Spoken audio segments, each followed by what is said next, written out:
dan pasukannya mengamuk sedemikian rupa, sehingga pasukan Kek Lesap dapat dipukul mundur sampai ke daerah Bulengan, Pagentenan di daerah Pamekasan. Pasukan Raden Adipuro IV tetap mengejar pasukan Kek Lesap.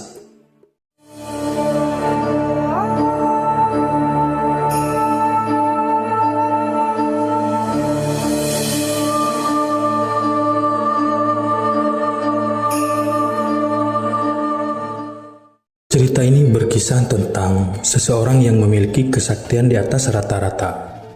Orang ini berasal dari Pulau Madura dan memiliki nama Ki Lesap, atau orang Madura biasa menyebutnya Kek Lesap. Kek Lesap adalah putra Madura, keturunan dari Pangeran Sosrodiningrat dengan istri selirnya. Tetapi Kek Lesap tidak tahu tentang siapa ayahnya, karena Pangeran Sosrodiningrat sudah pergi sebelum ibunya melahirkan Kek Lesap. Sampai pada suatu waktu, teman Kek Lesap berkata kepada Kek Lesap, "Lesap, kamu pandai bersilat, pandai juga bertani, dan banyak lagi keahlian yang kamu miliki. Tapi kami tidak pernah melihat kamu berjalan dengan ayahmu. Di manakah ayahmu, Kek Lesap?" Karena perkataan temannya tersebut, Kek Lesap yang merasa malu, bergegaslah dia mencari ibunya. Kemudian bertanyalah Kek Lesap kepada sang ibu. Ibu Kek Lesap pun memberitahukan tentang siapa ayahnya tersebut. Sebagai seorang pemuda, Kek Lesap merasa kesal dan berusaha untuk menonjolkan dirinya dengan berbagai macam keahlian yang dia miliki. Kek Lesap muda memiliki kebiasaan suka sekali bertapa di gunung-gunung dan di kuburan-kuburan yang dianggapnya keramat. Pada suatu waktu, ia bertapa di Gunung Kikir yang terletak di Kabupaten Bangkalan. Ia bertapa dengan waktu yang cukup lama, hingga setelah pertapaannya selesai, ia mempunyai beberapa macam keahlian. Keahlian yang paling utama adalah ilmu kanuragan dan ilmu perdukunan. Hal itu terdengar oleh Raja Bangkalan yang bernama Surodiningrat. Lalu ia dipanggil dan diperkenankan untuk tinggal di Bangkalan. Dia diberikan hadiah berupa rumah di desa. Selain itu, Raja juga mengizinkan ia untuk menjalankan praktik perdukunannya. Selain menjalankan praktik perdukunan, ternyata Kek Lesap juga mengajari ilmu kanuragan dan silat. Sehingga dalam waktu yang cukup singkat, Kek Lesap memiliki banyak sekali murid. Tetapi Kek Lesap masih merasa belum puas, karena sering diawasi oleh prajurit sang raja yang ditugaskan untuk berjaga di tempat itu. Karena hal itulah, desa yang ditempati Kek Lesap diberi nama Desa Pejagan.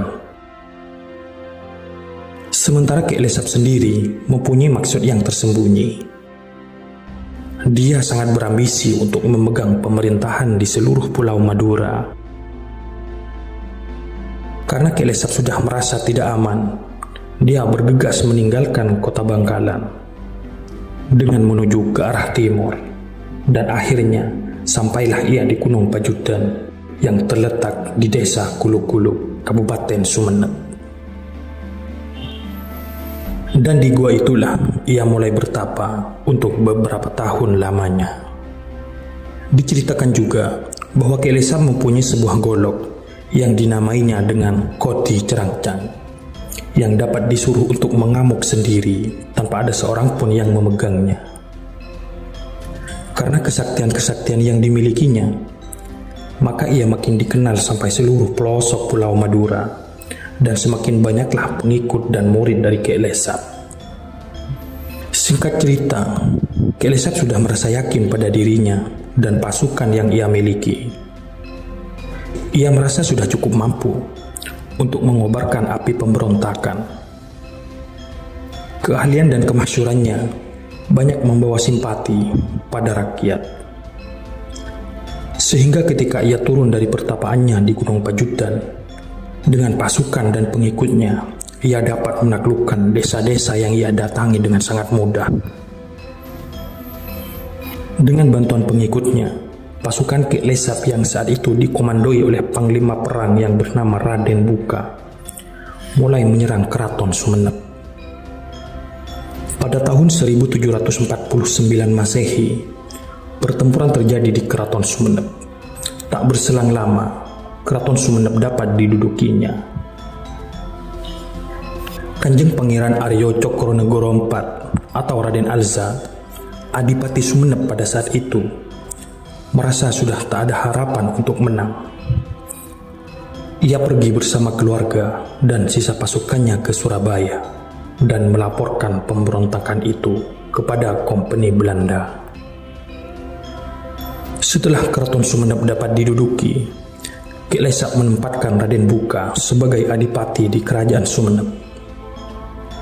Selanjutnya Ki Lesap menuju ke Pamekasan melalui jalan sebelah selatan, ialah Bluto, Prenduan, Katuara, Larangan, dan seterusnya.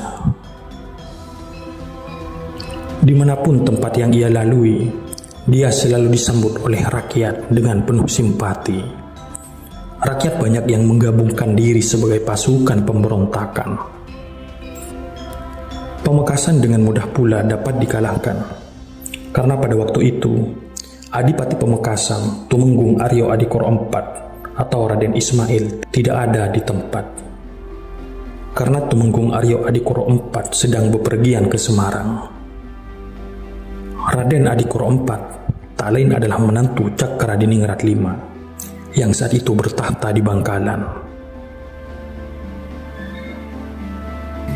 Sewaktu Raden Adikoro IV kembali dari Semarang dan singgah di Kabupaten Bangkalan, ia mendengar dari mertuanya bahwa Ki Lesap melakukan pemberontakan di Pamekasan.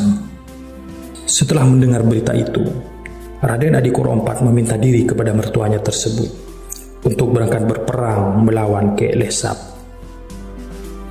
Ia sangat marah karena memikirkan nasib rakyat Pamekasan yang kocar-kacir karena diserang oleh pasukan Ki Lesap.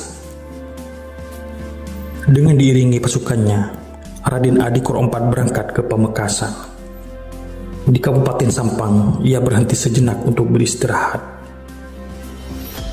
Pada saat makan siang, datanglah seorang utusan Ki Lesap dengan membawa sepucuk surat yang isinya menantang untuk berperang. Raden Adikoro IV sangat marah. Ia berdiri dan bertanya kepada pasukannya, siapa yang sanggup mengikuti dirinya untuk berperang dengan Ki Lesap. Penghulu Begenden atau Pangolo Begenden tidak menyetujui untuk berperang pada hari itu, karena hari itu adalah hari naas, dan menasihatkan untuk berangkat keesokan harinya saja. Hari naas di sini artinya adalah hari yang berbahaya. Tetapi Raden Adikoro IV tidak sabar untuk menunggu semalam saja. Ia menanyakan lagi, siapa yang sanggup mati bersama-sama dengan dirinya. Penghulu Begenden menyahut bahwa ia yang pertama bersedia untuk mati bersama pemimpinnya tersebut. Karena itu, tanpa ditunda-tunda lagi, Raden Adikoro IV berangkat dengan diikuti Penghulu Begenden dan pasukannya menuju ke Pamekasan. Raden Adikoro IV dan pasukannya mengamuk sedemikian rupa, sehingga pasukan Ki Lesap dapat dipukul mundur sampai ke daerah Bulengan, Pagentenan di daerah Pamekasan. Pasukan Raden Adikoro IV tetap mengejar pasukan Ki Lesap, dan terjadilah pertempuran kembali di daerah Bulengan. Namun, karena pasukan Raden Adikoro IV yang sudah kelelahan dan kalah jumlah dari pasukan Ki Lesap, maka tidak lama kemudian perutnya terkena senjata sampai ususnya keluar. Tetapi semangatnya tidak padam. Dengan melilitkan tangkai ususnya pada tangkai kerisnya, ia terus mengamuk dengan tombaknya. Rupanya Raden Adikoro IV kehabisan tenaga, dan ia terus jatuh dan meninggal dunia. Demikian pula Penghulu Begenden gugur di medan perang. bersama Raden Adikoro IV di Pulengan. Setelah Raden Adikoro IV dapat dikalahkan, maka Ki Lesap beserta pasukannya terus menuju ke daerah Bangkalan. Pada saat itu, Bangkalan dipimpin oleh Raden Adipati Sejo Adiningrat atau Cakradiningrat V.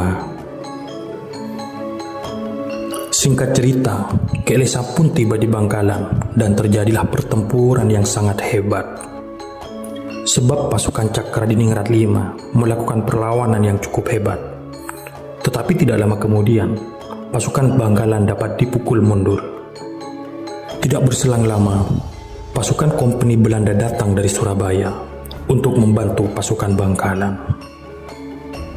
Pertempuran kembali memanas, tetapi bantuan dari Kompeni Belanda tidak dapat bertahan lama dan terpaksa mundur pula. Merasa hampir kalah, Cakradiningrat V akhirnya mengungsi ke daerah Malaja. Sedangkan benteng masih dipertahankan oleh Kompeni Belanda. Dan waktu itu, Ki Lesap membuat pesanggerahannya di desa Toncung. Pada suatu malam, Cakradiningrat V bermimpi supaya Ki Lesap dikirimi seorang perempuan dengan disuruh memegang bendera putih, yang maksudnya Bangkalan akan menyerah. Tipu muslihat itu pun keesokan harinya dijalankan. Seorang perempuan diberinya pakaian keraton serta disuruh memegang bendera putih dan terus dikirimkan kepada Ki Lesap. Ki Lesap menerima pemberian itu dan membawa wanita ke pesanggerahannya dengan keyakinan bahwa Bangkalan sudah menyerah. Pada waktu Cakradiningrat V menunggu reaksi dari Ki Lesap, tiba-tiba terlihatlah tombak pusaka Bangkalan yang bernama Ki Nenggolo gemetar dan bersinar seolah mengeluarkan api. Bangkitlah ia dari tempat duduknya dan langsung mengambil tombak itu. Ia lalu mengajak pasukannya untuk berangkat berperang guna menumpas pemberontakan Ki Lesap. Sesampainya di desa Toncung, Ki Lesap sangat terkejut karena Cakradiningrat V datang menyerang dengan tiba-tiba. Ki Lesap dan pasukannya yang belum siap dengan mudah dikalahkan oleh pasukan Cakradiningrat V. Ki Lesap pun tertancap tombak dari Cakradiningrat V. Pada seketika itu pula, Ki Lesap meninggal dunia. Rakyat Bangkalan yang mengikuti Cakradiningrat V berseru, "Peng kahlaan," yang artinya sudah matilah. Karena itu, sebagian orang Madura mengatakan bahwa nama Bangkalan berasal dari kalimat itu.